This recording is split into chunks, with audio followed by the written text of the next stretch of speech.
All right, John Lejeune, what's going on, man? Hopefully we'll get blood in the building today. I should call him. Man. Good weekend. It's been a good weekend. Real slow on boxing, excuse me. Real slow on boxing. But we up in here, man. What's going on, Juan Lejeune? Robert Walker, Shadow 979, Syndicate J, the architect, Steve Rogers. What's going on, man? Left Hook Larry. Red, aka Yellow Man, my brother, man. That was really nice to meet you, man. Boxing fans, what's going on? Brown on Brown. Eduardo Santiago, what's going on? Mr. 38, Snub Nose, what's going on, man? Scant Rants, B&B Boxing. Michael James, what's going on, man? Harold Jones. What is the haps on the craps? Brian Ola said, Fanon, put some oh, yeah, she is. I was going to say, man. Hold on one second. Dang, something just opened. Checking in for 9KQKC. What's going on, man?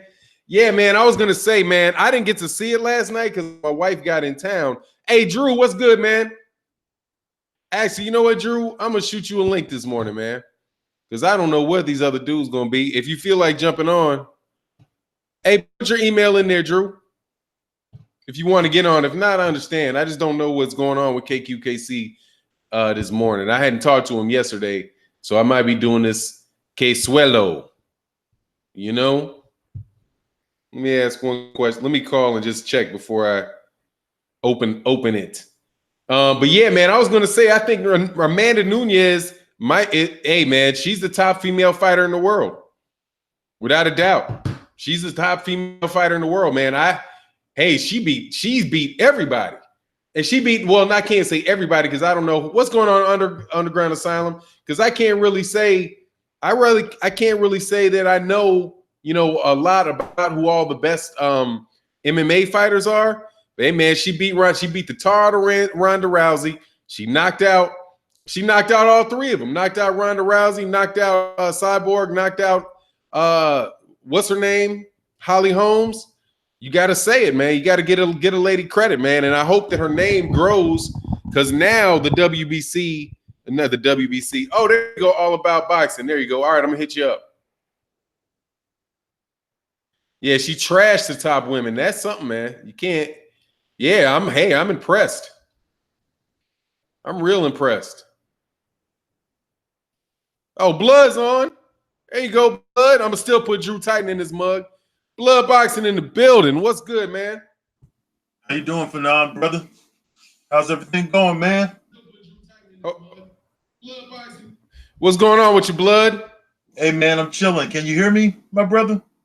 I can hear you well, man. I can hear you well. I was hoping. I didn't catch up with you yesterday. I was like, dang. Hey, I came on at 8:58. I was hanging around waiting for you to send me a link, but I thought maybe you canceled, and I came back. Nah. You know what it was? What it was, the wifey got back last night, dog. The wife was out of town for like 2 weeks, so we had a little party around the house. Oh man, hell yeah, that's what's up, brother. And I got up a little late, man. We was out till like 1 in the morning. Yes, sir, man. It's holiday weekend, man. Y'all had a good 4th of July. You get some food for now? Oh man, I'm trying to get this fat off my ass. So, and everybody was out of town except for my son. So I just cooked around the house. I didn't do too much, man. But I listened to all the brothers on the internet, man, doing their live streams and stuff, which I usually don't have the time to do. So that was cool. Yes, that was sir. cool. Yes, sir. What's going on, Drew Titan? What's going on, gentlemen? How are you? What's up, Drew? Good to talk to you. I just talked to Drew last night, man, around 1 o'clock in the morning. Shit. Both of us were working last night, too. Both me and Drew was working late as fuck. You was at the gig last night? No, I was on that plantation, man. I was on the plantation. I mean, you was working your job? Yeah, I was working my job. You and Blood, I didn't think you had a job that would have you working on Saturday nights. Hey, I couldn't hear you, Fanon. You went transformer mode on us. Oh, I'm sorry. Blood, you were working last night? You know what, man? I haven't worked on a Saturday in over a year, man. It just happened to something happened, an emergency, and we couldn't find nobody because everybody was out on 4th of July, and I went on ahead and did what I had to do for my people. Hey, that's what you got to do, man. That's what's up. Yes, Well, look, sir. let's pop it off, man. Let's get it cracking. All right, man. So big conversation this week since the last trill. Since a god dog, man. See, when you bite somebody else's name, the shit will roll out your mouth. See, I bit Trill Boxing Talk to OG Boxing Talk, and what's going on, KQKC? Hey, what's going on, brother? How you feel? All good, man. We got Drew, we got Blood here. Now we ready to go.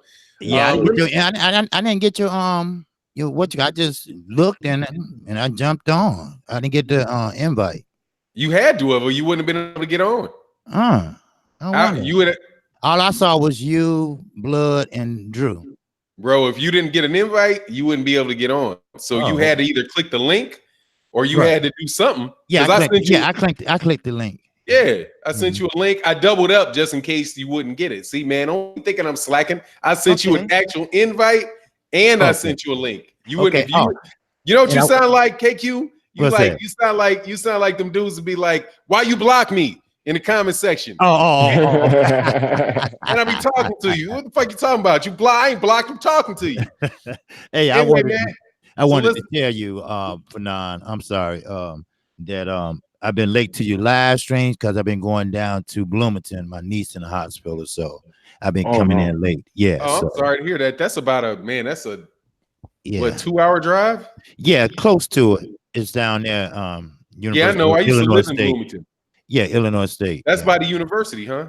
Yeah, Illinois State. Yeah. Well, hey man, prayers go out, man. I hope that she overcomes the challenge. Well, she can't see, she can't hear, she can't walk, she can't talk. Her father threw against the wall when she was 2 years old. Yeah, so we hoping for the best. So she's 10 now, so she's living. Yeah. And he only did 3 years in jail. Yeah, I'm sorry to hear that, man. Yeah. So we've been giving my sister some support. So yeah, man. Well, don't ever worry about being late, man. We can operate on CP time around this joint. Oh yeah. Okay. So man, let's get into it. Let me say what's up to everybody in the chat, man. And prayers go out to your family. 100 miles an hour. Absolutely. KQ. Hey, thanks a lot. All right, so let's get the round robin going. Dang, man, we should change this, man. Hey, Blood. Oh, did I cut out? Oh, Blood, you there? Yes, sir. I was on mute. All right, let's switch something up, man. Let me see how well you can read the roll call of what's up. The roll call? Oh, yeah. Let's see how well you can do the roll. Let's see who can do the best roll call you got this week. Oh, in the comment section? Yeah, go down. What's up? You know all that. Yeah, what's up in the comments, man? D-Lo Boxing, I see you up in here. Syndicate J West, Kane, what's up? The bad guy up in the house. He calling himself the bad guy, but I don't know how bad he really is. Adam Waller, my homeboy from overseas, is up in the building. We got Lala D. Some people call her Lala D. Some people call her Layla D. But we all know her. She up in the house. We got Marvin Net up in here. D-Lo Boxing up in the house. All my people up in here. Fans perspective. Yo, we finna get this party started, man. We got them, the OGs up in the house, man. All right. There you go, Fanon. There's the roll call. All right. I knew I'd get that energy out of Blood, man. I knew I'd get that energy out of Blood. All right, man. So let's start with, we're gonna go a couple topics here today. Well, we go a few topics, man. And we started out before, but I'm gonna get your thoughts of it. Hey, look, man, let me start with Drew Titan, the youngest of the. Hold on, man. You, Drew Titan, how old are you, Drew? I'm 43 years young. All right, so you the youngest of the OGs. And by the way, man, we have been informed by Donald Grant that we are young OGs, and the double OGs, the 60 and over OGs want us to know, dog, y'all just young OGs and barely qualified. That's what Donald Grant tells me every time. So you're the youngest of the young OGs. Give me your. Did you watch the Amanda Nunes fight with last night? I came in late because I was at work, but I saw the highlights. Yeah, I think that's all that matters to the fight was that, right? What's your thoughts on that? we're gonna start with that conversation, man. Just let me know what you think about Amanda Nunes and you know where she stands in your eyes as far as being a fighter. We're gonna bring it out a little bit from boxing just for this one conversation. I usually stick strictly to boxing, but I think that sister deserves deserves some credit. So what's your thoughts on it? Man, she's kicking butts and taking names, man. That young lady is no joke. That young lady is no joke. She is what we say, she about that life, man. She enjoys what she does.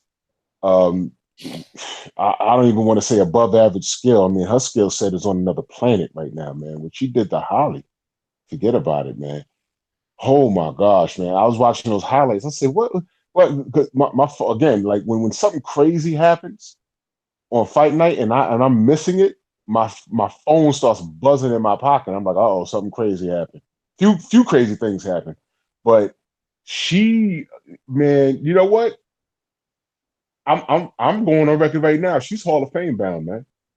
She's MMA Hall of Fame bound, man. That her skill set is on another planet, man. She is not about those games, man. I mean, her confidence is through the roof. And you know what? This isn't a marketing scheme because she wasn't supposed to happen. She was not supposed to happen, man. She's amazing. This is the woman that needs all the praise. I want the UFC to put her on the same pedestal that they had what's her name on? That's in the WWE now. See, I can't even think of Ronda Rousey. Yeah, they need to put her on that same pedestal because this woman is for real. Rousey, she, no disrespect to her because Rousey could fight, but they were putting her on a pedestal that was a bit unnecessary. It wasn't organic. What Nunes is doing is organic. Dare I say, it was the AJ versus Wilder thing. Rousey could fight, but they were like over marketing her. She's popping up in movies and everything else. And the second she gets her head kicked off by someone that was official, she didn't know how to handle it. Nunes, I mean, everything about her, you could look at her and be like, yo, this chick, that chick's like, she kind of like scares me. You ever like ask someone a question, out here in New York, you don't know who's nuts. And you could ask someone a question, like let's say you woke up on somebody, you ask them directions and they just stare at you and they start breathing heavy. You're like, oh crap, this is an EDP. For those that don't know, that's an emotionally disturbed person. When that bell rings, Nunes got that look on her eyes like she's an EDP. I mean, the shorty looked crazy.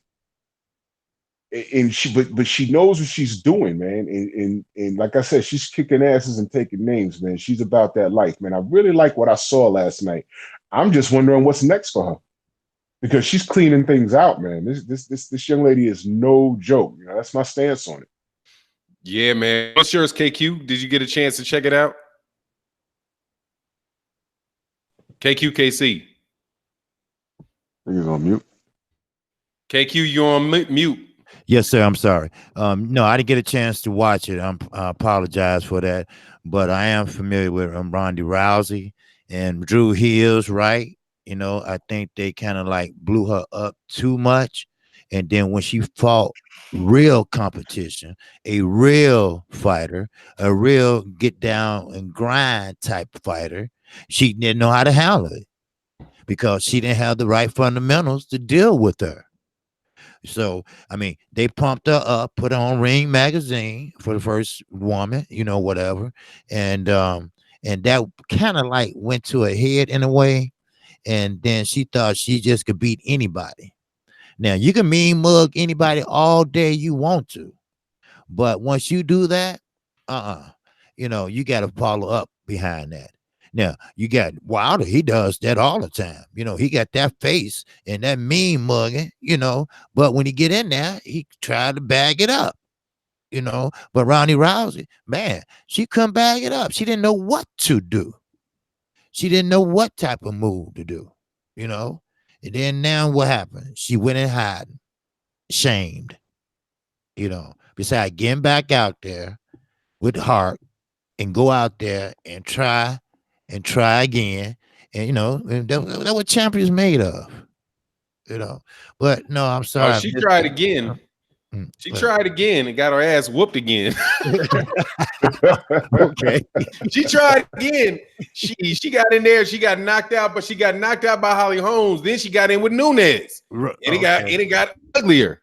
Okay. Yeah, Nunes whipped that too. But okay, so you didn't get to see the Holly Holmes getting knocked out with a head kick, man. No, what's your thoughts on that, Blood? Man, listen to me, man. I just saw it, bro. I saw it this morning. And I tell you what, man, that damn Nunes needs some batterer's intervention for beating all them women up like that, man. I mean, he kicked that girl upside her motherfucking head.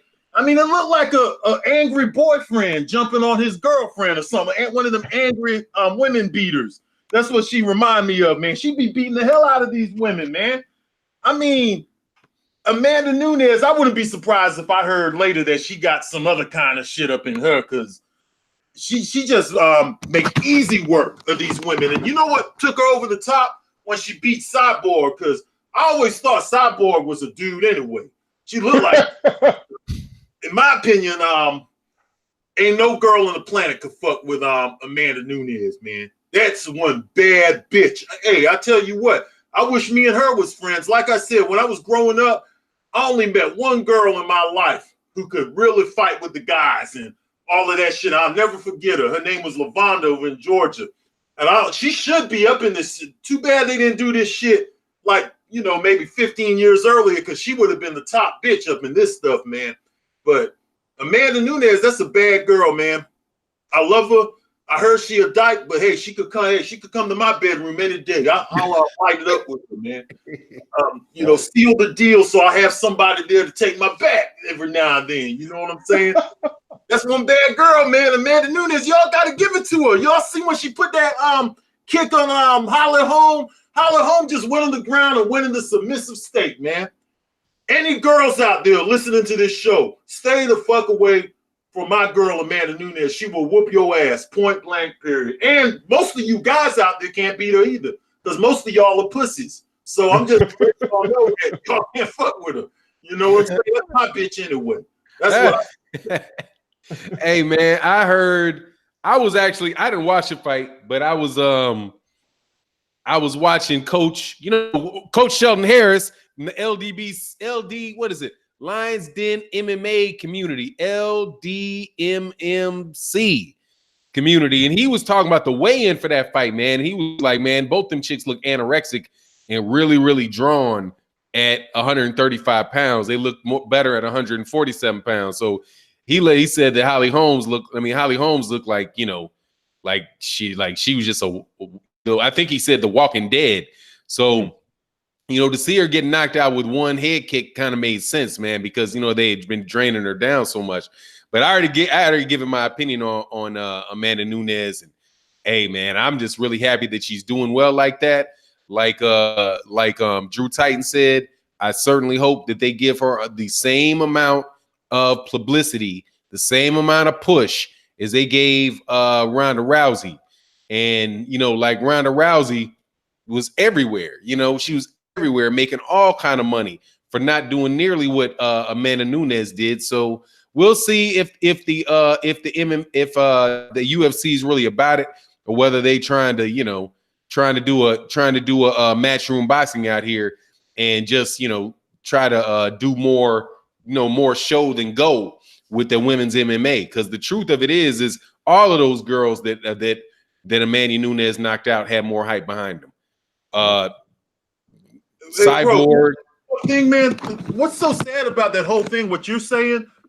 See, Nunes has already did more than what Rousey did. She's already did more. She beat Cyborg. Rousey didn't want to fight Cyborg. That's right. She was scared of her the whole time. She didn't want to fight her. She knew what was up. She beat the hell out of Holly Holm. She beat all the people that even Rousey struggled with, because Rousey struggled with that one girl in one of the fights. What's her name? The other girl, the one who does the submissions all the time, the kind of pretty woman, the one that they say is pretty. But I know what you're talking about. Yeah, I can't think of her name, but she struggled against her. Nunes made quick work of her. Nunes is way better than Rousey ever was, and you see how they treating her? None of those, she ain't getting no sponsors, none of that stuff, man. They treating her second rate already, man. You know, if you blonde and you got blue eyes, the whole world, all the red carpets are laid out for you. And I'm tired of that kind of shit, man. It's fucked up. And they hear that mama was black. The landscape of the UFC changed when the UFC, because I was there when day one. I remember when UFC came out. I think 90. Man, I think I was in college, and I was watching from day one. And that was a sport that, you know, not to make it a racial thing, but just to be honest, it was that was where the white guys went because it was their new thing. And then what happened was, although the white guys went to that sport, these Brazilians start, Royce Gracie won the first two. But when Dana White purchased it, they started, hiring these guys. You had guys like Chuck Liddell, and you had guys like Jeremy Horn, and what's this guy named Mikey something, little Irish looking guy, and then you had Frank Shamrock, Ken's brother, and when they started making them wear, because before it was freehand, it was you didn't have to wear gloves and nothing like that.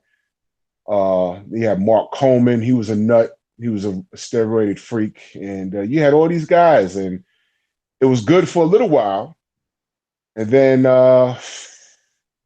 the people of color started coming in, and as usual, the landscape started changing. It's not only Black Americans; these guys was Black Brazilians and Blacks from Canada, and I didn't even know they had Blacks in Germany. They had guys coming in from all areas, and then the landscape changed, and all of a sudden, the rest is history. You go to YouTube and you scroll down through comments, and somebody's getting called the N-word. I'm like, wow. All of a sudden, yeah, I figured, but the landscape of the UFC has changed, man. But as far as hype machine goes, they need to get behind. They have a quality product in Nunes. She's not. Drew, I can't hear you. You cut out. I can't. You hear me now? Now I can. Okay, yeah. I said I want to see Nunes in movies. I want to see her, on cereal boxes. She is gay. It'd have been dope for them, for that community, if they had this on the weekend prior to the Gay Pride Parade out here in New York, and put her on a float. You know what I mean?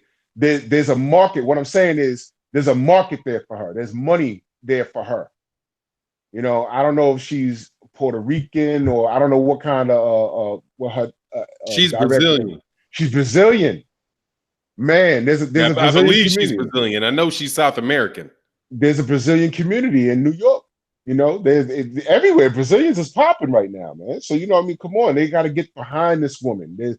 There's just as much money behind her as there is for Rousey, man. They got to stop this crap. I know exactly why they was promoting Rousey. People in there after every fight, they had her believing her own nonsense, man. They was like, oh, well, she beat Floyd, and she was up there popping off at Floyd. I'm like, yo, well, y'all stop, man. Well, y'all stop. No disrespect to any female fighter or whatever, but listen, man. Listen. At the end of the day, you're a woman. Please stay in your lane. I have people jumping up in my comment section talking about, I really think she beat Floyd. Dana White said it. I really think she beat Floyd. I'm like, yo, well, y'all stop this, man. Y'all finna get this woman killed. And that's when Holly Holm, who has a background in boxing, went in there and made her look like a fool. Those were angles, those were side steps, and then she got kicked in her head, and that was all she wrote. Yeah. Clarissa. Hey, man. Hey, hold on. Let's try to keep it going down the line, man. First of all, Blood stole my talking point, and then y'all shifted for about 5 minutes. My bad. Let me finish my point. All right. Hey, man, I was just hoping that she wound up having, she gets the same type of marketing that the other guys got. But I wanted to change subject and talk about the biggest BS that I've seen in a long time. And let's try to keep the comments to maybe 30 seconds, because I want to be able to get into the actual, into the actual comment section for people's questions and stuff. So we just try to keep the chat a little more engaged. Sure. The WBC belt, I'm gonna go with you, Drew, because because you were in the middle of talking. Mm-hmm. The WBC belt with Canelo, that he got elevated / stripped of the WBC title and moved to the new franchise tag, whatever that. Well, I know what it means. A lot of people don't know what it means. Man, what's your thoughts on Canelo and this move by the WBC? Oh boy. Oh wow. I'm disappointed.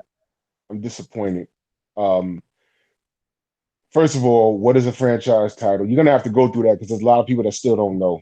But let me tell you what it is. Do you know? Are you gonna explain it? No, you go ahead, please. All right, let me explain what happened. And I hope that there's some of you morons that leave these comments in my comment section when I said that Canelo Alvarez got stripped. They didn't say he got stripped, but in fact, he got stripped. Canelo Alvarez was the WBC champion, the same title that every other WBC champion has. The WBC champion. His mandatory was Jermall Charlo. Canelo did not fight Jermall Charlo, has no intention on fighting Jermall Charlo. So what the WBC did, instead of stripping Canelo, is that they created a new designation called franchise champion. The franchise champion, and then they moved Jermall Charlo into the full championship, making him the champion. So when Charlo fought Adams, the WBC belt was on the line. There's confusion out there, and this is purposeful confusion that by the WBC, and what they did was confusing for a lot of people. So I can understand why you would make the mistake. But the WBC franchise title cannot be won in the ring. So if Canelo Alvarez fights Liam Walsh, and Liam Walsh beats Canelo Alvarez, Liam Walsh does not become the WBC franchise title champion. All that happens is that Canelo Alvarez is no longer the WBC franchise champion, but upon retirement, he still will become the WBC champion emeritus. The WBC champion emeritus is a guy who is retired or is fighting in a different weight class, that if any time he decides to fight for the WBC title, he will have the right to fight for the WBC title. So what this means for Canelo is that he got his ass stripped. Because he didn't fight his mandatory. And then they put some fuzzy little wording around it that allowed him to stay connected to the WBC. Canelo Alvarez, unlike what you morons keep coming to my comment section and saying, cannot fight for undisputed in the WBC unless it's involved with a fight with the WBC champion. Because if Canelo say that Canelo fought Demetrius Andrade and he became the IBF, the WBA, and the WBO champion, right? That's what Canelo would be. He would be the WBC. He would be the WBC franchise champion. He would be the WBA super champion. He would be the IBF champion and the WBO champion. He would not be undisputed because if Demetrius Andrade won, Demetrius Andrade is not going to get the WBC franchise belt. That tells you that that's not a title. It's a designation. And then they would still have to fight Charlo. So basically what it was, again, and I'm just repeating myself one more time. Oh, no, Melvin Wright, you can lose. According to the reading, he can lose the franchise tag. Just nobody else can win it. Jermall Charlo, it's like holding the WBC. It's not even like holding the WBC belt. It's like when they put the diamond belt. It's less of a championship than what Dillian White holds. So that's the scenario with the WBC. What the WBC did. Excuse me for not. I'm sorry. I don't mean to interrupt. I don't. You But did. I What do know. you need, I'm dog? sorry. What's going But on? I just had a question. So you mean to tell me that Canelo? See, I'm thinking it's like an honorary degree. You know, like Bill Cosby used to get from the different universities. You didn't go to school there. You didn't study there, but you got an honorary degree for the works and things you have done in the community.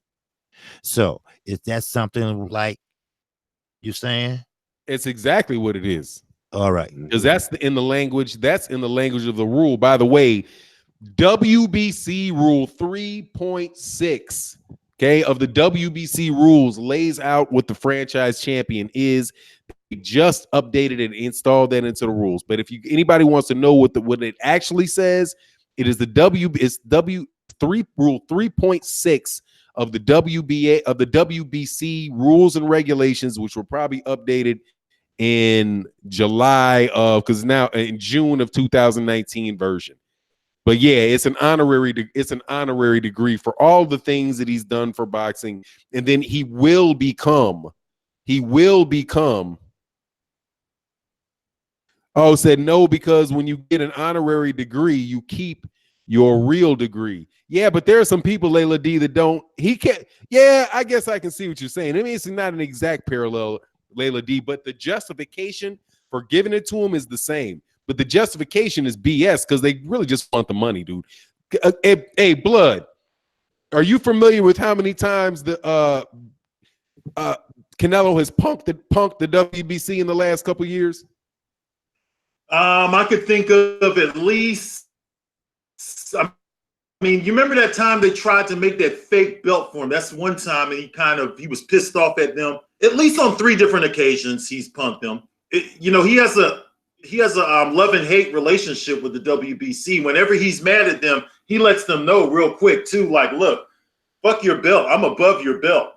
And that's the same thing that Floyd Mayweather did with the WBC. He did the same thing with them. The WBC, they're selective on who they want to give these privileges to. It's all about money. We all know that, man. I mean, I just long for the days when we would have a real middleweight champion. Do you know we've only ever had like 15 undisputed middleweight champions in history? There's only been, and if you count like guys who won it multiple times like Dick Tiger, then you only had like 13 or 12. I did this research some time back, but there's only ever been like 12 or 13 undisputed middleweight champions ever since Marvin Hagler. He had all those belts. Okay, Bernard Hopkins got all those belts back together. Jermaine Taylor got stripped in 2006. I found so many loops in this lineal thing too, because in my opinion, you could say that Canelo's a lineal because the Sergi Martinez, the Miguel Cotto thing. But I found so many holes in there. I just can't remember what my argument was. I made a video on it, but I'm going to go back and look. But there is no lineal champions in 2019, okay? All those lineal lines have been broken. It's been a whole bunch of greedy people. They make and create belts. This thing with the franchise belt is so ridiculous and so stupid. It just sounds dumb, man. I don't even consider the franchise belt. The traditional belt is the belt that Charlo has. If Charlo wants to be a real champion and supported by somebody like myself, he has to go out and fight Andre. I saw an interview yesterday where he called out Charlo. I don't know why he's calling out Errol Spence, because Errol Spence is a welterweight. These guys can't even make up their minds what weight classes they want to fight in. There's too many belts. That's why I support Deontay Wilder, because heavyweights can't run around to the cruiserweight division and to the light heavyweight division and all of that. There's just one division up there. It's easier to follow. You got Canelo. He's got a belt, a second tier belt at 168. They haven't decided yet what they're going to do with them other belts at middleweight. It's a big mess, man. All I want is a Marvin Hagler. Oh, can I get a Mike McCallum? He was a solid middleweight champion. No, he was never undisputed. No, Michael Nunn was never undisputed, but he was solid though. All I want is a solid champion, man. And I'm tired of seeing these guys fighting second-rate opponents, man. Now, don't get me wrong. I think the guy that Charlo fought last time, Adams, was a very good opponent, better than what we thought he was. Very tough, could take a good punch. But it's time for these guys like Andrade and Charlo, and keep Errol Spence's name out of it. He's got business to attend to at welterweight. This guy hasn't even done. It's just like what they did with Mikey Garcia, forcing him into an Errol Spence fight, like what they did to Rigondeaux, forcing him into a Lomachenko fight. Stick to one division. Let's get one champion. Let's just get a real solid champion. To me, there's not any solid champions other than my boy up there, Deontay Wilder. All the rest of those guys, they're just title holders who pick and choose certain fights. The WBC, the WBA, the WBO, and the IBF hold special privileges for some of them. They can't stay consistent to their guidelines and rules. I have a real problem with that, man. And everybody's confused too. BoxRec, they don't know the difference between these champions because I've seen so many problems with BoxRec. They're not reporting the shit right. They mix up the champions. They mix up when you got the WBC, for instance, they put what's it called? All the silver, diamond, and all that. They mix all of that up in the lineage, and then they want to claim that, hey, this is the real lineal champion. All of that, man, it's so ridiculous, bro, what they're doing with these belts, man. I don't even know what to say at this point. Hey, man, let me I just want to put a little something out here before I'm gonna get that question to the KQKC next. But before I do that, man, 78, man, much love in that super chat, 78. Thank you, man, for the support. We show you showing your face out there, huh? Big baller, dog. Big baller 78 in the building, man. Thank you very much. Let me get my gun. 78. Hey, look, man, I was listening to one of the LDBC channels had this cat on, and I didn't get on it. I didn't get on the stream or didn't do anything, man. But I've been, ever since I heard what this dude said, man, I had to bring this out. All right. Blood is a boxing historian. Okay. This is what a boxing has. First of all, you do not have to know everything about every era in boxing to be an historian. There are people who are historians that specialize in the history of Mexico and Mexican wars who don't know a whole lot about what's going on in Taiwan. Same thing for boxing. If you have a love, if you have a passion for the sport of boxing, you are studying the history of boxing, you are an historian because it is something, it's an action, it's not a designation. It's something that you do. You study the history of boxing. That makes you a boxing historian. Just like journalism. Journalism is something you do. You write down your observations about what's going on in the world and you share them with people. You journal it. It's an action. It is not a designation. You don't have to go to school. You don't have to go to Harvard School of Anthropology to be a historian. And the best boxing historians are hardcore boxing fans that love the sport. Don't listen to these guys. 9 out of 10 of the guys that are writing these articles on Boxing Scene or ESPN. And I'm going to give you one secret to pick out a guy you more than likely should not listen to. If you see their name and you can search for their bio, and in the bio it says English major, ignore that motherfucker right away. Until proven otherwise, doubt everything that he says. Because if he's an English major, then more than likely he went to school for journalism. And what his specialty is writing. And he would have done that for boxing, or he would do that for football, or he would do that for social political issues if he could get a job doing it. It doesn't matter where he would get a job. He would apply his ability to write to that situation. But the difference between somebody who is a real boxing historian, somebody like Scrap Damn Book Boxing, that dude is obsessed with the sport of boxing. And I don't know, he very well be a very, very good writer. I don't know. I've never seen what he wrote. So when I say this, don't tell me, I don't take that I'm saying he can't write, because I don't know. He does all this stuff on videos. But he is doing his Scrapbook Boxing series because he loves primarily the sport of boxing. Secondarily, he has a YouTube channel. You can always tell the guys who primarily have a YouTube channel and secondarily like boxing, because they will miss all kind of stuff. They will not have. So without getting into who the person was and what it was about, because I didn't know what. Man, somebody said I wouldn't know his story. Who said it? Fanon. I'll say the name. The cat formerly known as McGregor Boxing. Oh man, please, man, that little kid. I told you, man. Listen, that kid grew up on blood boxing. I used to see that kid in my comment section when he was a teenager. Okay, he used to come over. He grew up on my shit, man. Okay, how can I not be a boxing historian? Okay, I'm a boxing historian. My specialty is the 70s, the 80s, and the 90s. Not only that, I have a real good idea of how boxing worked in the 50s, the 40s, the 20s, the 1910s, and before. I don't know all the fighters from them eras. Nobody does. There's been so many fighters, but I could hold a conversation with anybody on here about boxing history. All right? If he comes on here and he said he wanted to challenge me, that's fine, whatever. I mean, I don't think he's qualified to talk to me, to be honest with you, but he's another guy who likes to study history, so he might have some more knowledge on whatever he studied more than me. But there's going to be areas that I'm going to know more than him. That's just how it is with boxing historians.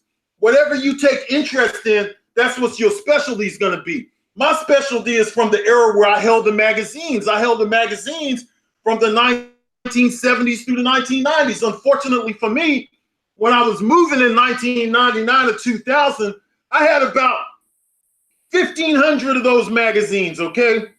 Well over 1,000. And like a dumbass, I left them in my apartment when I was moving. I went back and the fucking moving men stole them from me. I know they did. They told me they see the magazines, but that's where my collection went. So I read all them books from, I'm talking shit, well over 1,000 boxing magazines in between the 1970s and the 1990s. I would catch a lot of the fights too, a lot of them. I didn't get to see them all. And you know how it was back then. All of the guys on this panel understand that. That's why I like the OGs, because you guys know that when you missed the show in the 1980s, the 1990s, we didn't have YouTube. If we missed the knockout, we have to rely on TV to play the shit again. Or hopefully one of our friends taped it on VHS. And chances are, if you're a boxing fan, too many of your friends wasn't taping the boxing match. They'll tape the Michael Jordan game or something, Dominique versus Jordan, but you couldn't get them to tape the boxing matches, man. Then for a period of time, I lived over in England, and over in England, boxing is a major sport. Okay, it's not the most major sport, but it's more relevant than it is over here. And I got to see all the matches on ITV and shit. So I don't know what the fuck that little boy talking. He's a little kid anyway. I don't acknowledge people who are in their 20s and all of that telling me anything about any history, because you have to have some life history mixed in there too. That's why I can't have a conversation with him. I can't have a conversation with him. I can't have a conversation with these off-brand motherfuckers who think they know this and that and think they're so fucking cool. I'll show these niggas real quick how cool I think they are. If they ever get on, I'm gonna catch some of these guys though. I'm here to tell you now, I'm gonna catch some of these guys. I saw one of them yesterday in a vulnerable position. I just wasn't at home because I had to work last night. But I'm gonna catch one of these guys in the I've got like 4 or 5 people on my shit list. And when I catch you, I'm gonna show you what's up. That's all I gotta say. Well, yes, sir. I knew that would spark a fire. Let me get a couple of these super chats real quick. Young Merv, the cut man, said blood boxing is on my Mount Rushmore of historians. J Dog said, "What's up everybody?" He said it, actually said it twice, man. I appreciate that. But look, man, yeah, you're gonna be specialty at and here, man, even right now, dog, we're doing it like real time, dude. We're doing it real time, paying attention to the business of boxing. Hey, Fanon. Yes, sir. Let me add to that. I know someone. I haven't spoken to her in a while, but she's an English major, and let me tell you how important that is. She was actually helping me write a paper years ago, like in the 90s. Hey, oh, I did it. Never mind. I'm sorry. I thought I needed to finish the super chats, but I did. Go ahead, man.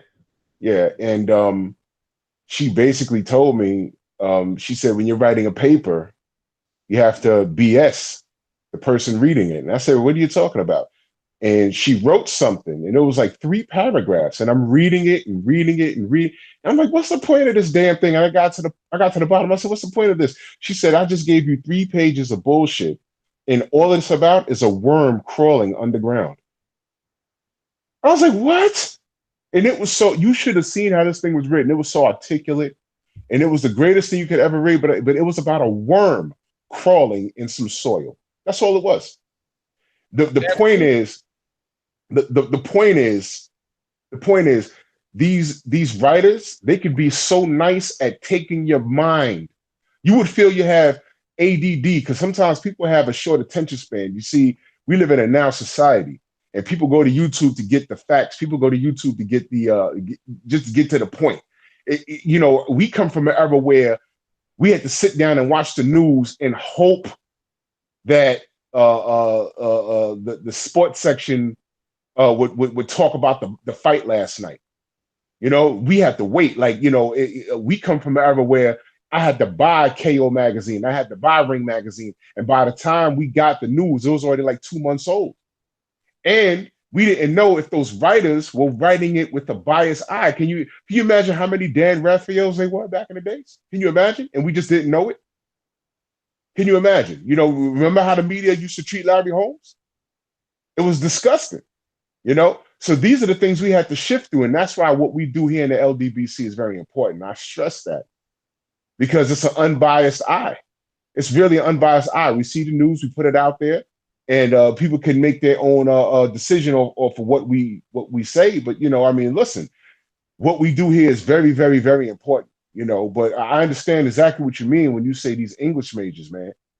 You know, when you pointed that out, I said, wow, I go right to my friend, man. She wrote it was like 3 paragraphs of nonsense, and it was only about a worm crawling in some soil. How did you create 3 paragraphs of bullshit about a worm crawling in soil? Metaphor. But yeah. Let me tell you what it is, man. Let me tell you what that is. 78 said, man, I can't have a YouTube boxing channel and diss blood boxing. You can't have a YouTube boxing channel and diss blood boxing. That's the most disrespectful and ungrateful mess I've seen. It's like dissing someone that gave you a job. You got that shit right. Hey, hold on, man. Let's get it. Let's get it. Or hold on. All right. So they get paid by the word. They get paid by the word. If you give, you look at how the people get paid, they get paid by the word.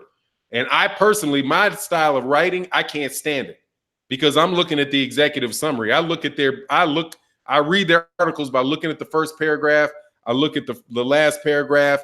I look for the quotations of the things that they're actually quoting and saying.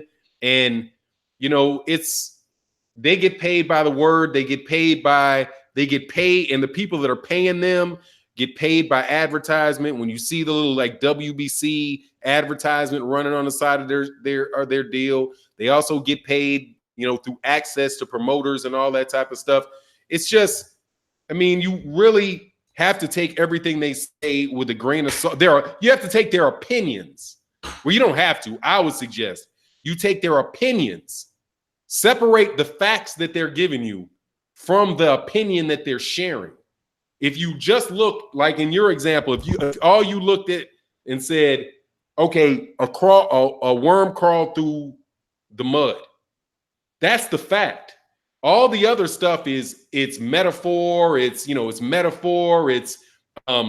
opinion, it's all kind of other crap. They might be saying the same thing 4 or 5 times. That's how you muddle through that stuff, man. But most people only read the titles.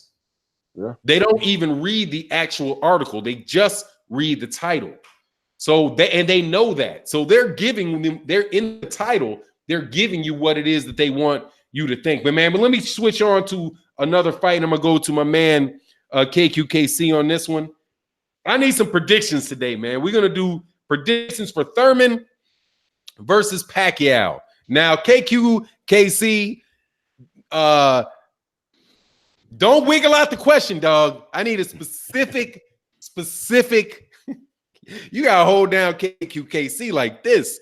KQKC, what's your prediction for the fight? Who wins and why? Okay.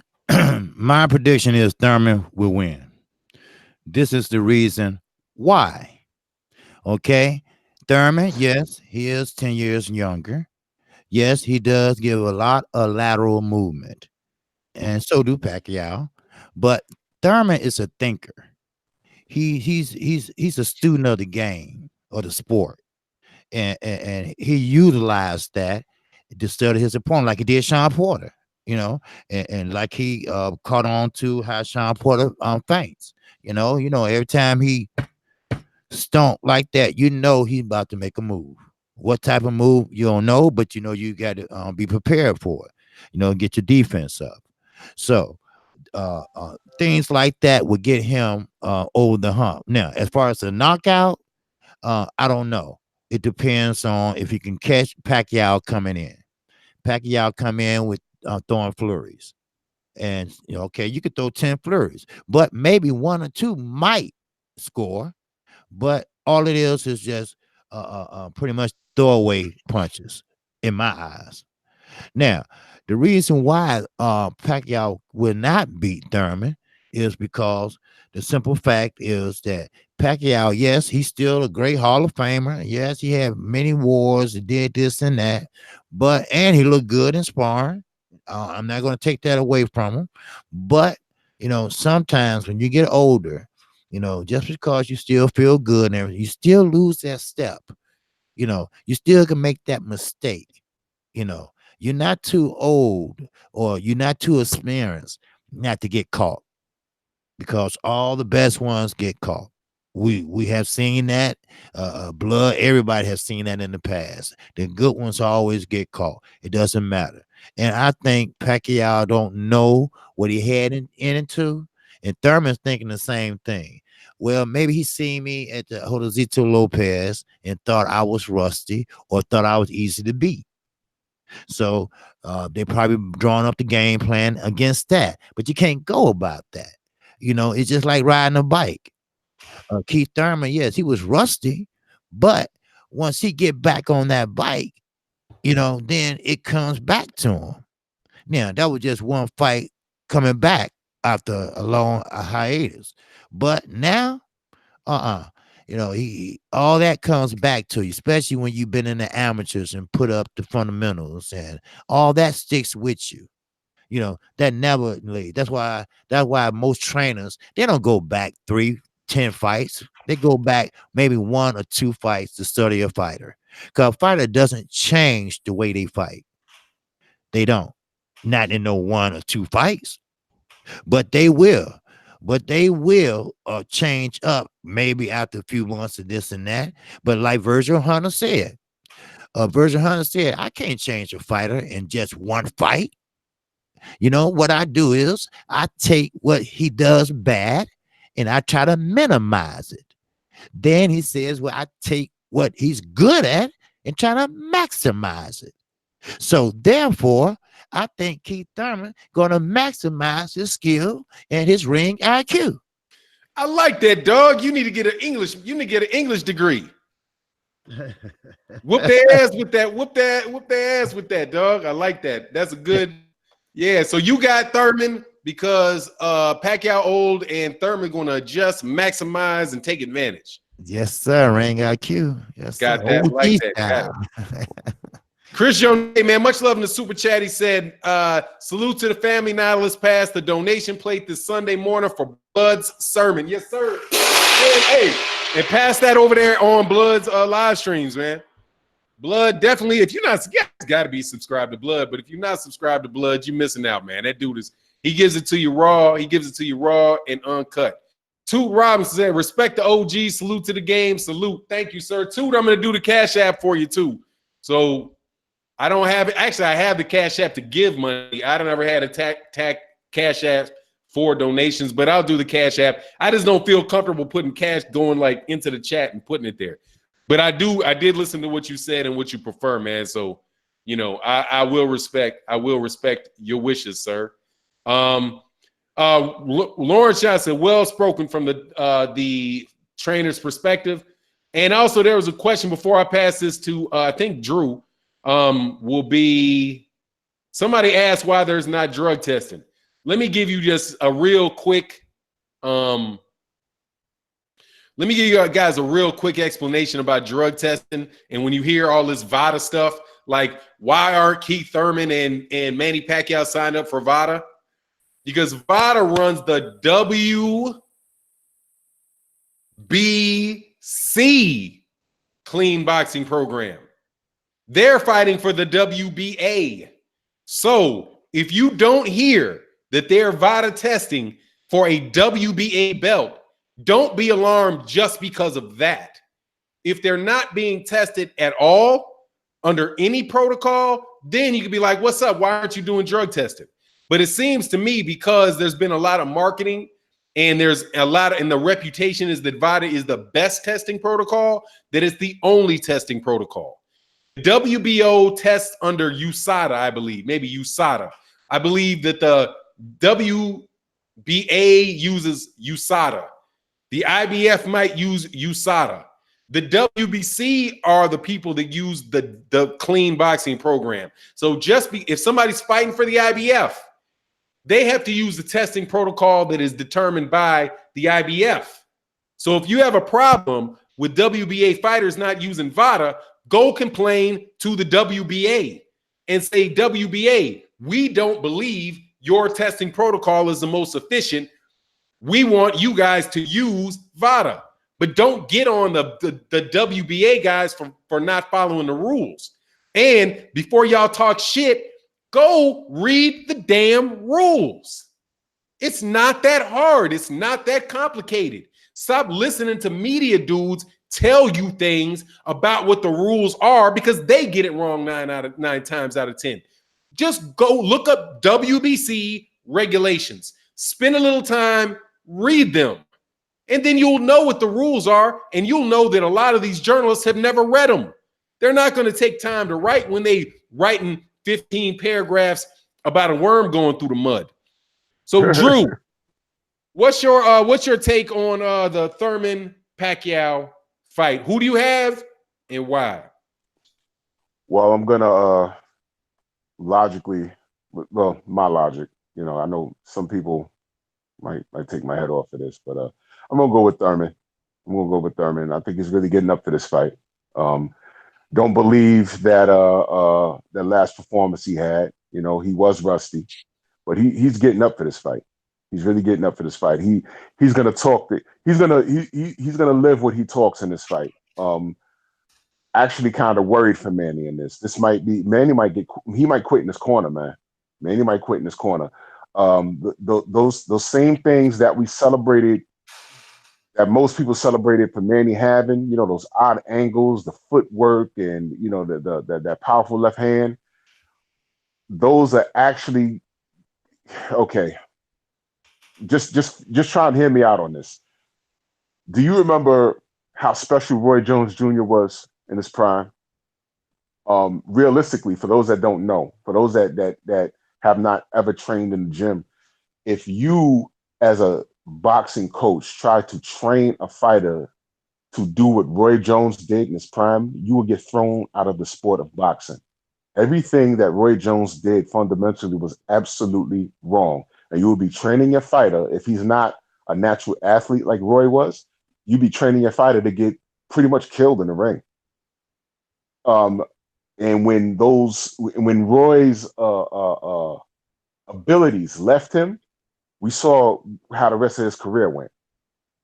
You understand? So Manny Pacquiao is along those lines, not exactly Roy. You know, he does some great things, but you know, I don't want to get into the drug testing thing. I just think Thurman has his number. He's 10 years younger. I think he's stronger. And they say Keith Thurman doesn't like shots to the body. Well, Manny doesn't either. I think he's going to pressure Manny from the opening bell. I don't know if he's going to hurt Keith unless Keith gets clipped with something that he really doesn't see. You know, it's boxing. Anything can happen.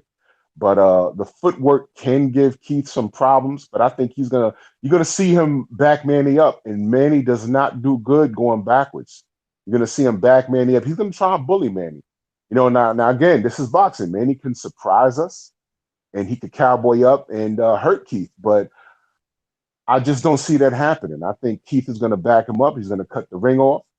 He's going to outbox him in certain spots, and I think he's going to hurt Manny with a right hand to the body. Look for the right hand to the body. He's going to back Manny into the corner, and I think Manny, if I'm going to make an actual prediction, I think Manny's going to get stopped like around the 10th. They might throw in the towel around the 10th because the beating is going to be bad. I just see the beating being very bad. You know, I know we're a little mad at Keith, and we want a shocker, and for the most part, we respect Manny and what he's done. But I think this is going to be the first time outside of a clear knockout, you're going to see him getting battered around the ring. You know, Manny might shine in some spots. You know, every time he throws a combination. I think I saw a video. I didn't watch it, but the title read, I think I saw Boo Boy saying that Manny's going to hit Keith with a 10-punch combination. There's some video somewhere. I scrolled past it. What? I don't think that's gonna work, man. Not on Keith. A 10-punch combination. I saw a video. I didn't click on it. I forgot. I saw it when I came in last night. He said he was going to throw a 10-punch combination on Keith Thurman. I'm like, really? Where's that happening? I don't see that happening. I think Keith, you know, everyone's laughing about, you know, these interviews he's giving, but you know, I really think he's going to walk that walk. He's going to cut the ring off, and he's going to go to Manny's body, and Manny's going to get curled up, man. I really think he's going to hurt this kid, and they may stop it around the 10th. I see a TKO stoppage around the 10th. I don't see this going to the cause. They're going to try and save Manny's life. And Manny's he's not that guy anymore. You know, everyone's suspecting this thing with the, you know, the drug testing. You know, look, if Manny's juicing, we don't know if Keith is juicing. So let's just throw that argument out the window. That's not even material right now. You know, I got Keith stopping Manny by the 10th. That's just what I see. That's just what I see. Maybe if this fight would have happened 6 years ago, maybe I'd have saw it a little different. Maybe. But Keith is going to be too much for Manny, man. Okay, you said you wanted, before we skip to blood, you said you wanted to say something about the VADA testing? No. I won't comment on that. I'm okay. done with this drug testing crap. All right. Well, there was a comment in the comment section before I pass this to blood. There was a comment section. Damn, where'd it go? Somebody asked a question in the comment section that I wanted to get to. Hold on one second. Damn, it was a good question. Oh, that 10-punch combo ain't landing, dog. Get the fuck out of here. Man, that's crazy. Give me 1 second. I'll look for the comment. Actually, I'll look. Oh, Lawrence, he said, do sanctioned body anti-doping programs test for the same PEDs? No, they do not. They add them to lists at different times. That was the case for like the situation with Alexander Povetkin, where especially when you're talking about the UK, like a big difference between UKAD, what is it? UKAD, United Kingdom Anti-Doping, whatever.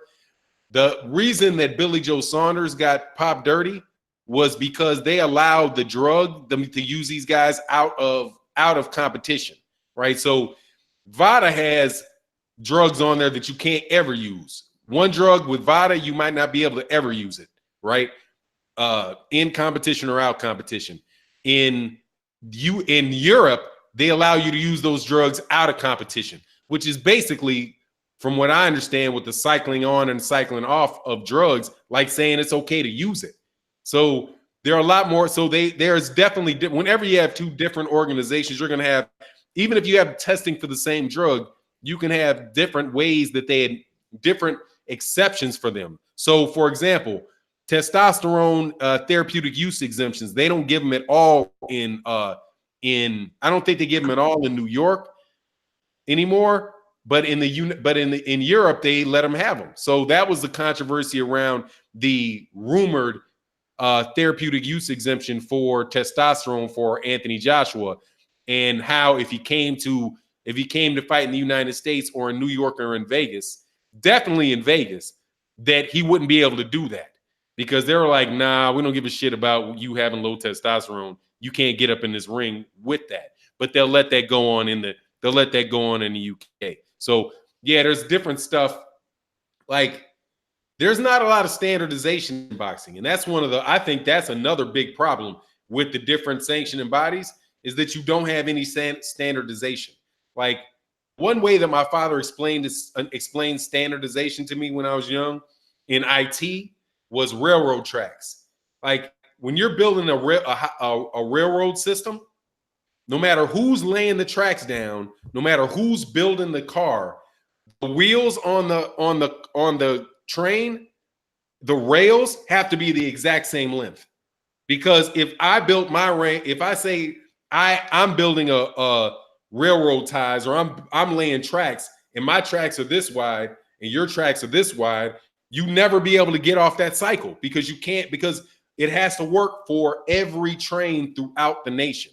So that's why you see that in computers too, like where you have Windows, like you have an application that works on Apple and one that doesn't work on, and the same thing that works on Apple won't work on an Android. That's the same. It causes problems. So you can't build one application that will work amongst everything. That's standardization. They don't have standardization of the rules in boxing. So they don't have standardization in testing protocols. They don't have standardization in their mandatory, like how they rank fighters. Like the WBO, they have a champion, like somebody fights for their major belts, whatever minor continental belt. Whoever wins that minor continental belt becomes number one. So the WBO ranks you according to whether or not you fight for these secondary belts or not, which is complete bullshit, because the promoters will dictate who gets to fight for those belts. So the promoters have even more say so in the WBO just based on the way the rules are written than they would in the WBC. So all that stuff is mixed up. One of the biggest problem with boxing, it would be easier to have multiple sanctioning bodies, and it would be more efficient if there was a standard set of rules that they all had to apply it for. Even the Ali Act stuff is only in the United States, because that's something that's pressed by the U.S. Congress. The Muhammad Ali Act doesn't apply to everywhere else in the world. And even in the Ali Act, you can sign off your rights associated with it. And I've seen it in agreements that people have sent. I was like, basically what this guy did by signing this is he just waived the rights of the Ali Act. So anyway, sorry, I mean to go into that forever. Let me get to these couple super chats and pass that question. Bo1 says, salute to the OGs. This is a beautiful Sunday morning. Hashtag LDBC. Yes, sir. Corey Yellowman Jackson. Salute to my brothers on the panel this morning. Thank you guys.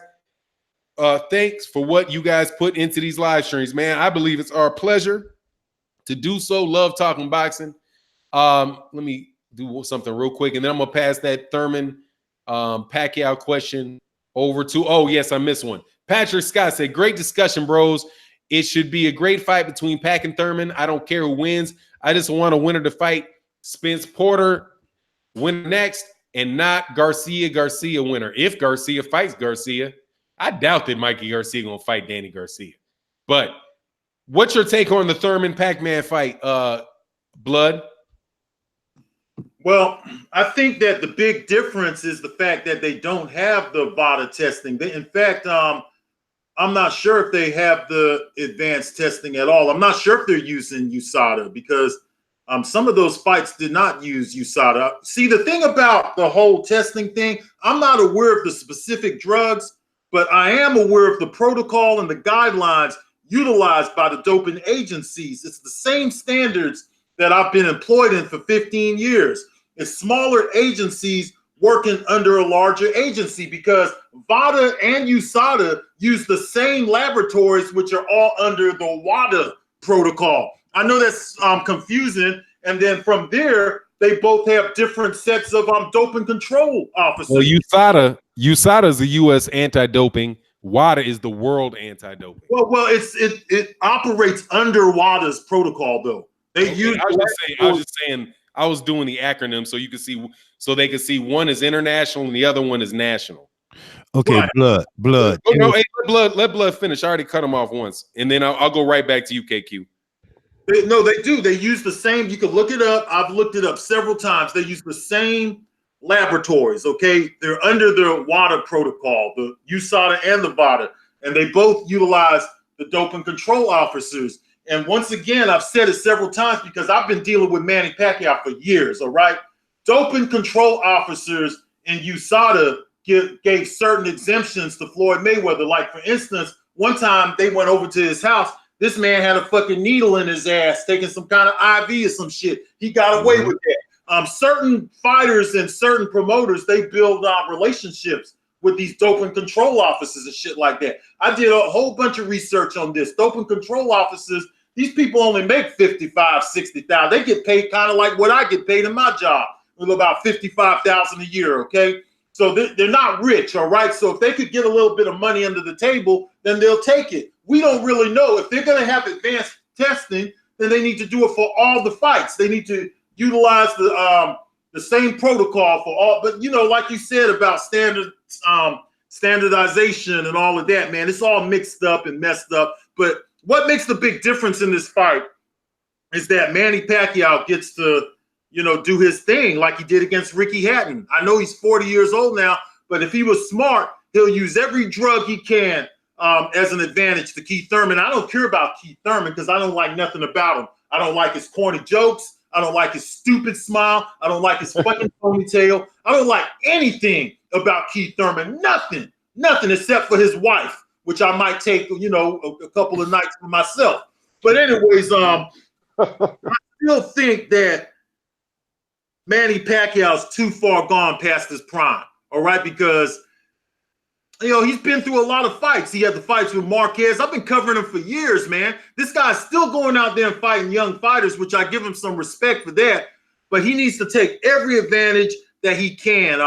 As far as his stupid-ass trainer, Boo Butterboy, I don't listen to nothing Boo Butterboy says. Him and Manny Pacquiao, they lay down together after the fight at night. You remember they did the document? Or am I mixing that up with Cotto? No, they sure do. They lay in the same bed and all kind of shit like this. This is some weird shit going on over there. You know, he's just a Manny Pacquiao dick puller. He's one of Manny Pacquiao's bitches. You know what I'm saying? So, you know, he's one of his baklas. He's this big, chubby, fat bakla boy. Motherfuckers. You know what I'm saying? So fuck him and fuck everything he stands on. But I have Keith Thurman. I think he's just going to outpoint Manny Pacquiao. I don't think he's going to knock him out. But I do think that at this stage, Manny Pacquiao's too far gone. If he could utilize the fact that they're not testing, that they're not doing advanced testing. I don't know if USADA's doing it. I'm going to look it up, though. But if he could take advantage of whatever drugs he can, I think he should do it. He should come juiced to the gills. I would love to see him knock out Keith Thurman. I never really go against the black fighters, but Keith Thurman ain't black, man. He's Indian. He's half white and half Indian, man, from what I heard. So it don't really matter anyways, man. I'm going blood. Says Pacquiao. You can't strip him of his. You can't strip him of his reparations, dog. You trying to strip the man of his ADOS reparations? His dad is Indian, man. His dad's Indian. I'm telling you, man. I saw the guy's dad, man. The guy Indian, man. So he's not black. So it don't really matter anyways, okay? I mean, look at his ponytail. Can't no nigga like that grow no ponytail. Can't no real nigga like that grow a ponytail with all them waves like that, man. That's natural. That's natural horsehair right there, bro. That is Latino. Daddy look just like Robin Harris, dog. Keith Thurman daddy looked just like Robin Harris. You remember the baby? His mom that's the guy who raised, that's the sucker who raised them. I mean, he don't look nothing like that guy. That's the sucker who raised them. There's a lot of sucker ass niggas in Florida, man, especially in the Clearwater area. I mean, every time I go to Clearwater, I try to understand. I can understand why Keith Thurman ain't focused. You know, all the beautiful women out there. They got some of everything. I was just in Clearwater 5 days ago. They got some of everything out there. So I could kind of understand, you know, when he was hanging out with his little surfer buddies. And then he had an arranged marriage with his Indian heritage, man. He went over there and got him a godhead. That's what he is. He's not a brother. So I don't care about the motherfucker anyway. Plus, him and his trainer, him and Boo Boo Butterboy, they're doing all kind of, oh, that's Manny Pacquiao. That's I'm mixing them up now. Fuck it. Let me just say it like this. I got Keith Thurman winning a unanimous decision. We'll just leave it at that. First of all, man, let me go and say that. Oh, blood is a shame. Is trying to steal this man's. We are fighting for reparations in the United States, and this dude want to steal his 40 acres and a mule. Dog, that ain't right, dog. You can't be stealing the man's blackness. That's just not right, dog. That's just not right. But, hey, you gonna ask Blood a question? Dog, you act like these women want to kick light-skinned black women out of the race just because some Negro want to sleep with them. What's your take? What was the question you had for my man? KQKC, you had a question for Blood? Oh yeah, I was saying Blood. Now what I was reading was that Keith Thurman and Manny Pacquiao, they was using a clean boxing act, not USADA, not VADA, not WADA. They were using some kind of, I call it off-brand.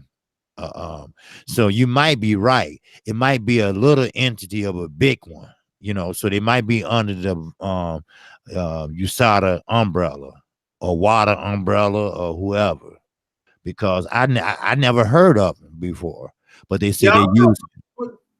Yes, sir. Yeah. So, but that's all I had to say. All right. Well, let me skip on. Let me skip on to my prediction. I got Keith Thurman. If Keith Thurman gonna win the fight, if everything's on the up and up. There is a chance, though. There's a chance with Manny, similar to I don't think situation with Manny has been so bad as what goes on with Canelo. But I've seen fights. I thought Canelo lost and Canelo got the decision. I've also seen Manny get about 3 fights against Juan Manuel Marquez that I was like, man, get out of here, man. That dude didn't win that fight. And when made one of my happier moments, even though I consider myself a Manny Pacquiao fan, I'm a fan of just, you know, I'm not a big fan of blatant favoritism on promoter's card. And that's what I thought was going on with Manny Pacquiao and Juan Manuel Marquez. But at the end of the day, man, the dude's 40 years old.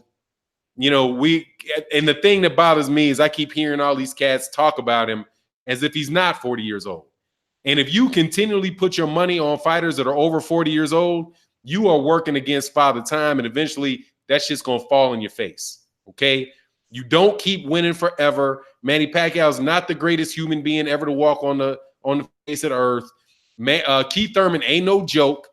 Keith Thurman, if he was telling the truth about his injuries, right? Some of them I think he might have been telling the truth. Other ones he might have been, you know, ducking Spence with. But the guy can fight, man. Keith Thurman can fight. Keith Thurman has a lot of championship experience. He's beaten, you know, some of the best welterweights that are there recently in Porter, in Danny Garcia, and even that fight with what's his face coming off, what's that dude's name? Lopez. You know, even the thing about Lopez, there's a lot of things that you could look at and say, man, he looked rusty, or he didn't look as good. He's still being tired, whatever, after being out of that ring that long, found a way to win, and he clocked and hurt Lopez. So, you know, I'm going with Keith Thurman on this, but on the outside of it, I say, man, there's always a chance that those refs get a little bit funny. Airwaves, let me tell you, man, see, it's stuff like that I don't really have a lot of respect for. Airwaves say Manny beat Pacquiao, Keith easy 9-3. See, that just tells me you're a Manny Pacquiao fighter. You're a Manny Pacquiao fan. There ain't nothing easy about beating Keith Thurman. Nothing easy about beating him. That's when people say it's going to be easy for, like, Dillian White's would beat Luis Ortiz easy. Look at their resumes. Like, man, what do you think is going to be? What have you seen about Keith Thurman that looks easy to beat? He can fight. He can punch. He can move. He's got a ton of championship experience. There's nothing easy about that. I'm not even saying Keith Thurman's going to beat Manny easy. But when you elevate these cats, finally coming around, what do you mean I'm finally coming around? Dog, just because I don't like the ducking going on with Keith Thurman, that doesn't mean I can't see that the guy can fight, man. That is a serious world-class fighter there who is a black man, despite his wants and wishes, is a black man, and I shall support him. But that's my thing, man. I think Keith Thurman clearly has the advantage in the fight.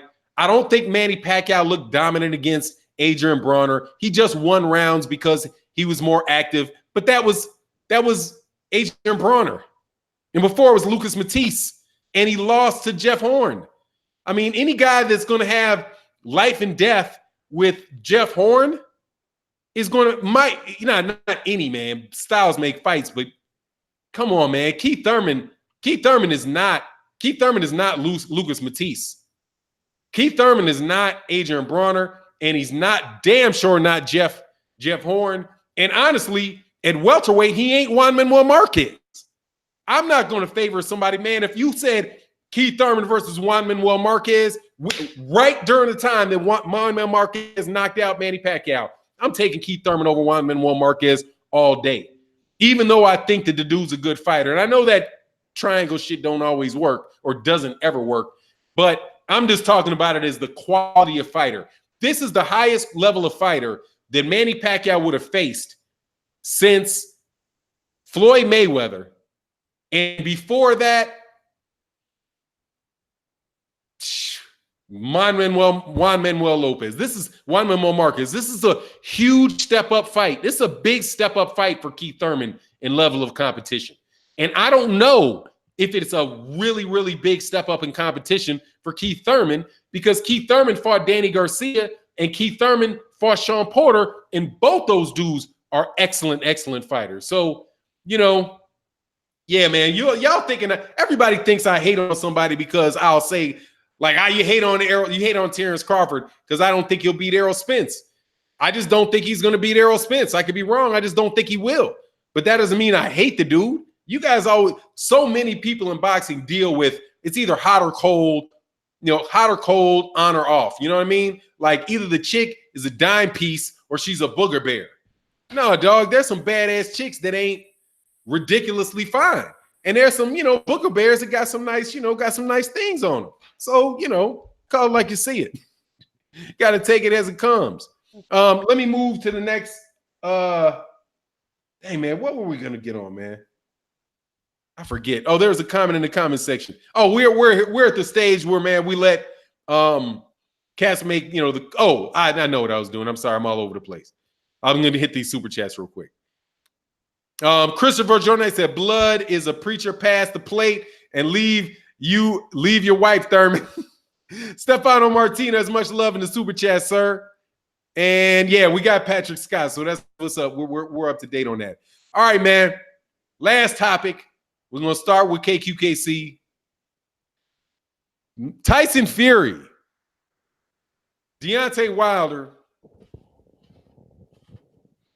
Andy Ruiz, and Anthony Joshua. What fights would you set up, and how would you progress in your own little heavyweight tournament to undisputed heavyweight champion? Okay. What fights I would set up? Right. You got those 4 fighters in a tournament. Okay. How would you set them up? You got to seed them. Okay. 1, 2, 3, 4. There's 4 of them. Right. Wilder, Fury, Joshua, Ruiz. And you say, or you can kick Joshua out because y'all ain't got no belts no more, UK.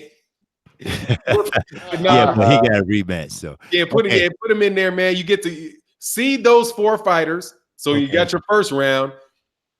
Who wins the fight and how, and then the second round, and then who wins? Okay. Well, first I will put Fury and Wilder together because they, of course, end up in the draw. That's unfinished business in my book.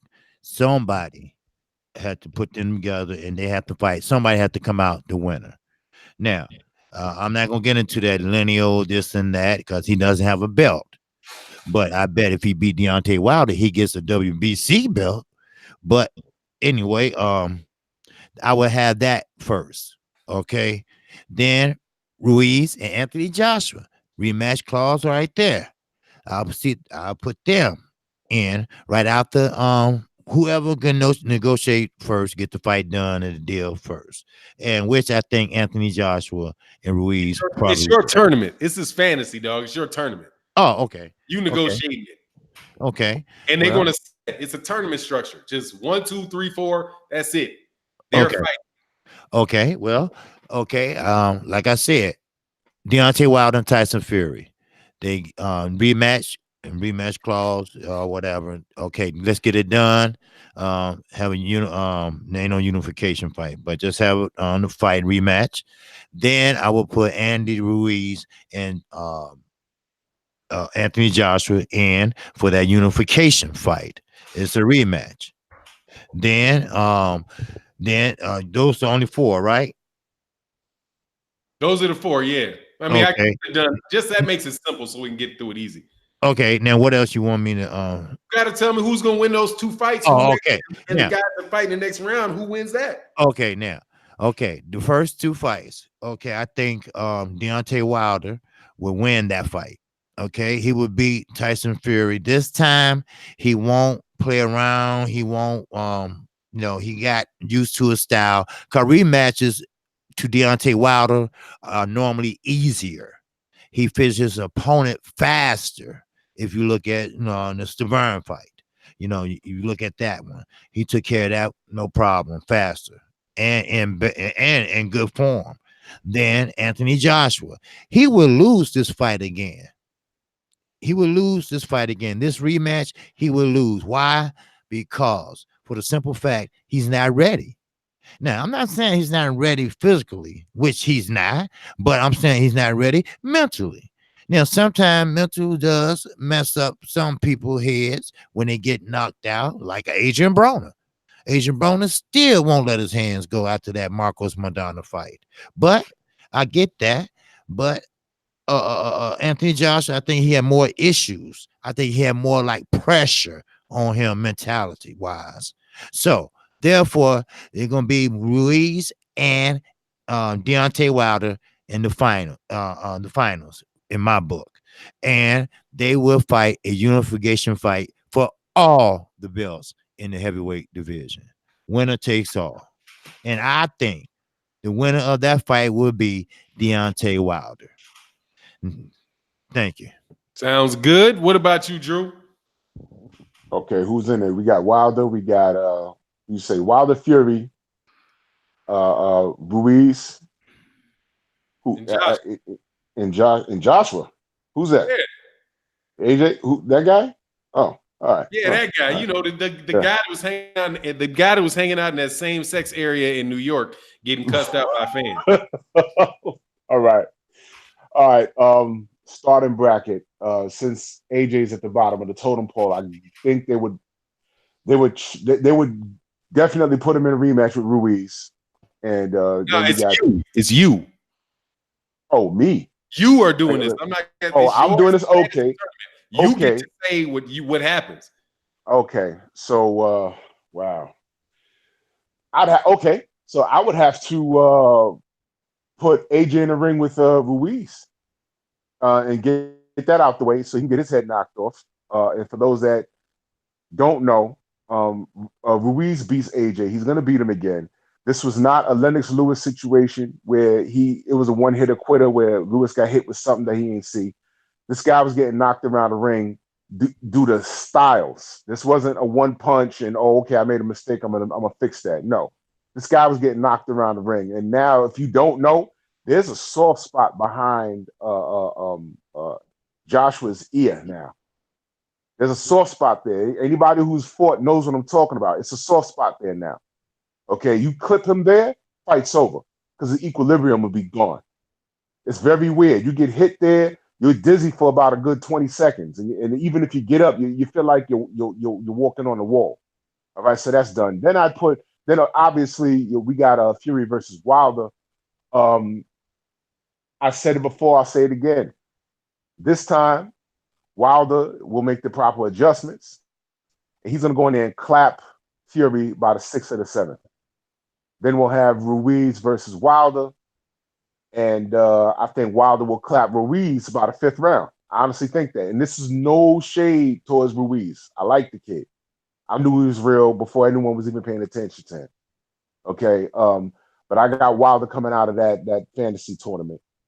I'm not even gonna get into real life what I feel about what Wilder should do with Fury, because that's not the topic. But Wilder will come out of that bracket, definitely. All right. Blood boxing. Okay, we got a 4-way tournament. What I would do, since these guys have not signed the fight and there's nothing official, this is how I would do it. You asked me my opinion for my fantasy matchup. I would cancel out these fights with Wilder and Ortiz and Ruiz and Anthony Joshua, and I would just go ahead and get the undisputed thing done and over with and have Ruiz fight Deontay Wilder next. I see Deontay Wilder stopping Ruiz with their right hand. Ruiz takes a lot of right hands just to give off a couple of his combinations to the body and go into the work to the inside. Ruiz is willing to take a right hand, and that's a big mistake for him. He take too many of them right. He couldn't even take Joshua's punches, okay, because he got knocked down. So if Wilder's going to hit him 3-4 times harder than that. So I have Wilder putting Ruiz to sleep. At the same time, Tyson Fury could go around in this little fake lineal run, go around on ESPN. He could beat guys like Dillian White. And I think that Luis Ortiz should be fighting Tyson Fury. Why is it that Wilder got to fight Ortiz all these times? Let one of these other guys fight Ortiz, and Dillian White and Tyson Fury could have their big fight over in the UK. And then Anthony Joshua, me personally, if I had my choice, I would say Anthony Joshua should sit out for a year. I've always said that, okay? Like Drew Titan said, he got a soft spot behind his ear. Roy Jones has that same soft spot, okay? Once these guys get knocked out like that and concussed a couple of times, it just goes downhill from there, man. Just look at some of the fighters from the past who, once they got knocked out, once they get knocked out on the top of their head and all of that stuff, these guys are not able to take the punches, man. I think that Joshua needs to take a year off, clear his head. He's got a soft spot on the back of his head. I got a soft spot in my heart for what's her name? Holly Holm and Amanda, the girl Amanda who fought last night. Okay, those ladies, I got them waiting for me tonight. We're gonna do a threesome. But anyway, back to the point. Okay, Amanda Nunes, that's her name. Yeah, that's right. Holly Holm is fluffing the pillows right now for Amanda Nunes, and I'm gonna join them. Okay, she's fluffing. You saw how she got down after Amanda Nunes kicked in the head. Like, and please, baby, don't kick me, don't beat me no more. I gotta go over there and I gotta do some batterers intervention tonight on both of them, okay? But anyways, I wanted to say one more thing, Fanon. I've been wanting to say this all week, and since I'm not doing no live streams, I'm gonna say it right now. A lot of people are still going around saying about Deontay Wilder that, Deontay Wilder lost money. He had a chance to make money. First of all, like I said several times, only a bitch-ass nigga will worry about another nigga's money. And then second of all, if you're so focused on all the money that Deontay Wilder lost, what about what Anthony Joshua lost? Not only that, Anthony Joshua lost the fight. I already heard 2 or 3 of his endorsements are gone now. Okay, so if anybody lost money, it's Anthony Joshua. Don't blame Wilder because the fight didn't happen. Blame Joshua. He's the one who lost, okay? He lost to fat-ass Ruiz, and he lost more money than anyone else. So why is you focusing all your energy on Deontay Wilder? Only fuck niggas do that, okay? That's what I gotta say. All right. Well, first of all, you broke the rules again, Blood. Blood will never, ever abide by the rules of the channel. Oh, man, what I did now? Yeah, you threw Joshua out the tournament. You on a tab out. In the tournament, and you were like, F you, Fanon, I'm putting Ruiz in there, or who do you put in there? Ortiz in there. Regardless, let me tell you about your little soiree you about to have with Amanda Nunes and Holly Holmes. You better watch your back. Don't turn your back to Amanda Nunes. She might stick you with one of them jammies she be using on them bros. Hey, I'll let her put me in the she could put me in the leg bar, arm bar. I'm talking about that artificial leg she be carrying in there. You better watch out for that chick. Hell no, man. Come on, man. Nah, that's she be whispering in your ear, dog. She gonna try to make you a female, dog. You better watch out. No, she gonna be a female full woman when I'm done with her ass, okay? Because I saw them gap teeth now, and like Snoop Dogg said on the 1992 The Chronic Classic, gap teeth in your mouth so my dick's got to fit. That's what I gotta say. Hey man, hey, what is this? A Sposeaholic breaking news: Eddie Hearn, the WBA, and Matchroom getting sued by Don King. That's the reason the fight might not happen. What's that? For what? Y'all gotta put a link in there for that one, man. That sounds like one of them. I ain't seen the name of Sposeaholic before. I might have seen the name before, but if you're doing me like, you know, one of the Joe Rogan is dead stuff people be putting in the comment sections, you know, slow up. I don't even know why, but yeah, if that's the truth, put a link, or you can't put a link in the comment section. Just put the where you got that from. Because I got all my news articles up, dog. I got all my I can get the news articles quick. Let me see. And I don't see nothing with Don King up in here. No, it's on there, Fanon. I found it. There's an article about him getting sued, man. Cool. Where is it? Hey, shoot that to me. Thanks, man. Appreciate it, man. I don't even know if you don't catch me. Thank you, Sposeaholic. Look. Yeah, send me that link, man. Send a link, blood, or put the link in the comment section so everybody can see that. Thank you, Sposeaholic. All right, man. Here's my thing. I would put Tyson Fury in with Anthony Joshua over there in the UK. Let those Euro bums fight one another over there. Sing Sweet Caroline and all that over there. Like Blood said, I would get Undisputed out of the way with Andy Ruiz and Deontay Wilder. Tyson Fury, I do believe, will beat Anthony Joshua. Deontay Wilder will knock out Deontay Wilder will knock out Andy Ruiz for the same reason that Blood said, and the fact that he already broken up, man. He's broken up. Oh no, excuse me. Yeah, because he takes too many right hands. That's what it is. Takes too many right hands. And after that, it would be the Tyson Fury Deontay Wilder rematch. And then Deontay Wilder is going to win by fucking default because Tyson Fury ain't going to fight. He's going to find a way to skid around. He's going to pull out the fucking tournament like he did last time. So, and then Deontay Wilder retains his belts and fights Luis Ortiz in a rematch. That's what I would say. And then I'm going to sue Tyson Fury for ducking again. That's my take on the tournament.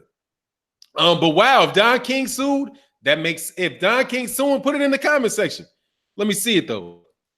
That's what's up, man. Let me check these things real quick. Okay, we're cool. All right, so final words. Let me get the final words. We're going to start with KQKC on the wrapping up. I know cats want to get on. We're about 15 minutes over the time limit, over where we generally try to stay. So any last thoughts, anything you want to say there, KQKC Boxing? Yes, sir. Yeah, I'm the one going to be going on next. So, but I appreciate once again everybody in the chat. I appreciate you coming to OG Boxing Talk once again, and I appreciate Fanon, Blood Boxing, and Drew T for being on the panel. It's always nice to talk to mature older men about boxing. Boxing been around for years. Boxing been a mouthpiece, a conversation piece, and that's what we all can agree to disagree on. Boxing. And that's one hell of a sport. That's one sport that you can figure out what your opponent doing and what his weakness is, and you do the same. He do the same to you. So with that, that's all I have to say. Everybody have a good Sunday, and that's it. I'm out. All right, Drew Titan. Yo, shout out to you, Fanon. Thank you for shooting me the link. Thank you for having me on the panel. Always a pleasure. You know, I'm always listening. Shout out to KQKC. Shout out to Blood. Shout out to everybody in the comment section. Today, I'll be doing my first live. I'll do it sometime this afternoon, so you can go to my channel, hit that bell icon. Hey, man, put your link to your channel so everybody can subscribe to your channel. Yeah, I want to check it out. And know where it is. Oh shit! I don't even know. I'm doing this from my phone. I don't even know how to do that. Sorry, we'll get it. We'll find it. I'll get it on my channel when you get a chance. All right, I'll do that. It's going to be called Drew Titan's What If Scenario Show. We're going to have a lot of fun on that show. You know, we're going to get away from the serious talk and the politics. We're going to do a lot of what if scenarios. You know, fights that could have potentially changed history, past and present.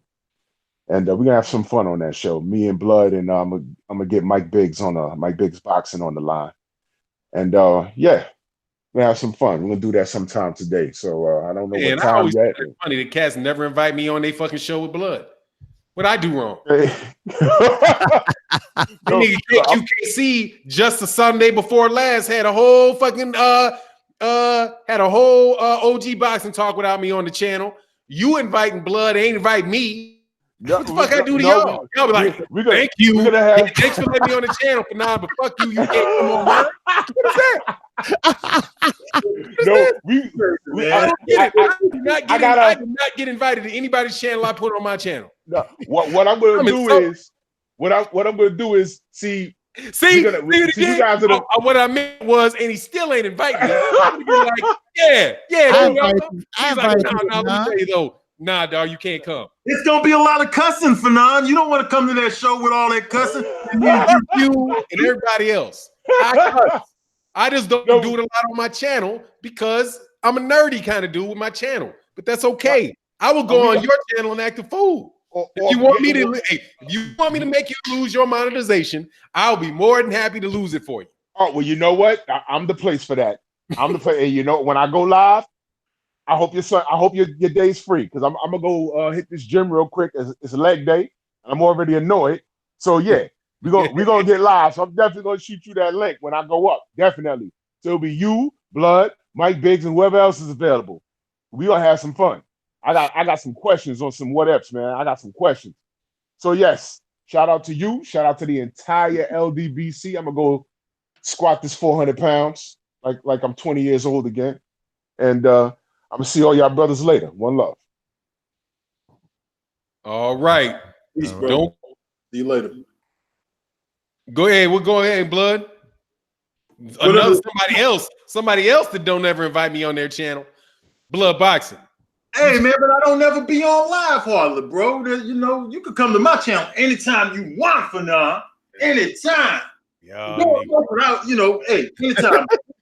Anytime. But you asked me for my final thought, and man, I can't help, man. You really want to know what my final thought is, man? I do.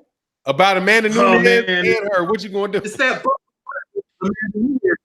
Amanda Nunes is bubble ass, man. I want me a whiff of that real bad, bro. And when I'm done with her, she will be wearing makeup, lipstick. We're gonna see her. Expect to see her in skirts, coochie cutters, all of that stuff. Cause I'm gonna get me a whiff of that ass tonight with Holla On. And to all of y'all out there, much love to y'all. This has been another edition of OG Boxing Talk with Blood Boxing, KQKC, Drew Titan, and Fernanda Don. All right. Yes, and to all y'all punks out there too, I got 4 of you on my shit list. I'm gonna catch y'all in a chat. I'm gonna catch y'all, man. All right. And when I do, it's gonna be heat and drama. All right. That's what I gotta say. Yes, sir. Hey, well, thanks for everybody for coming out. And my co-hosts on the panel who be hating on me secretly, you know, behind my back. That's all right. We'll keep it rolling.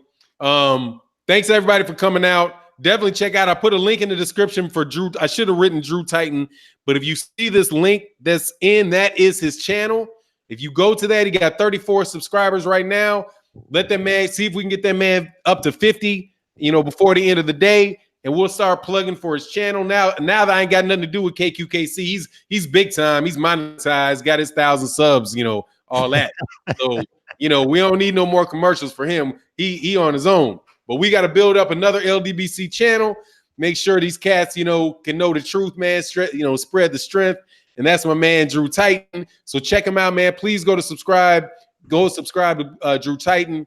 I appreciate everybody, man. Much love to everybody in the super chat. Also, I don't have the names. I got 2 new patrons this week. I want to thank you guys. Thank you to all the patrons. Thank you to everybody that signed up to the Patreon page. I'm doing things. We're building up. I mean, we're at, you know, some people come, go, some people go because, you know, credit cards and all that stuff, you know, it's a monetary thing. But you know, the Patreon is growing. We got a target where we can start supporting these boxers. I want to be able to monetarily start supporting and investing in boxers. They can associate themselves with the LDBC and get these guys to have, you know, real, you know, let these guys get the Ronda Rousey treatment. You know, let them get built up and become multimillionaires on doing half as much as everybody else. You know, if we get to the strength, if we can get the LDBC to the strength where we can promote these fighters and get these guys, you know, you know, if we can take people to cult status within the LDBC, just with our conversations going on. Once we get these people to cult status, like we got Errol Spence Jr. to cult status, we got Deontay Wilder to cult status, then all the mainstream guys are going to hoard on them and then be like, oh, he's got ground support. Let's get behind him. And then, you know, they can go off into their own, you know, world, these superstars, and we can help build some more fighters, overcome this, you know, the situation that Amanda Nunes had to find herself in, where, you know, she had to literally do 3 times as much as Holly Holmes did. And, you know, to get 1/4 of the way, not Holly Holmes, 1/4 of the way that that Ronda Rousey got. So anyway, it is what it is. Much love to everybody in the super chat. We'll get back with you next week on OG Boxing Talk. And with that, we out. Peace.